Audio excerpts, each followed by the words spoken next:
बहुत समय पहले एक रंग बिरंगे और जादुई जंगल में एक 7 साल की नन्ही बच्ची आर्या रहती थी। आर्या को तारों को देखना बहुत पसंद था। हर रात वह अपने छोटे से घर की छत पर बैठकर आसमान में टिमटिमाते तारों को देखती और उनसे बातें करती। एक दिन रात में उसने देखा कि एक तारा बाकी तारों से ज्यादा चमक रहा है और धीरे धीरे वह आसमान से नीचे उतरने लगा। आर्या की आंखें चमक उठीं। उसने ऐसा कभी नहीं देखा था। वह तारा जंगल के बीच एक पुराने भूले बिसरे कुएं के पास आकर रुक गया। आर्या डरते डरते वहां पहुंची। तारे से हल्की सी सुनहरी रोशनी निकल रही थी। तभी तारे के अंदर से एक नन्ही आवाज आई। आर्या, मेरी मदद करो। मैं तारा नहीं, एक तारा रक्षक हूं और मुझे धरती पर कैद कर दिया गया है। आर्या ने आश्चर्य से पूछा, तारा रक्षक? आवाज ने बताया कि वह लूमी नाम का जादुई रक्षक है जो आसमान के तारों को बचाता है। लेकिन काले बादलों का राजा अंधकार उसकी शक्ति चुराकर उसे इस कुएं में कैद कर चुका है।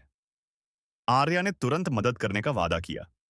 लूमी ने कहा, मेरी शक्ति वापस लाने के लिए तुम्हें 3 चमकते क्रिस्टल ढूंढने होंगे, लाल, नीला और सुनहरा। पर सावधान, अंधकार के साए तुम्हें रोकने आएंगे। आर्या ने हिम्मत जुटाई और सफर शुरू किया। पहला क्रिस्टल उसे एक पेड़ की सबसे ऊंची शाखा पर मिला, जहां एक बोलने वाला तोता पहरा दे रहा था।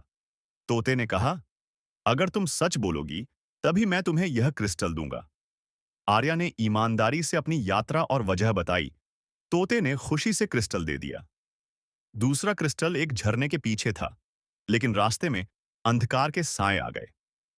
आर्या ने जल्दी से पास के फूलों से बनी एक छोटी लालटेन जलाई, जिसकी रोशनी से साए पीछे हट गए और उसने क्रिस्टल उठा लिया।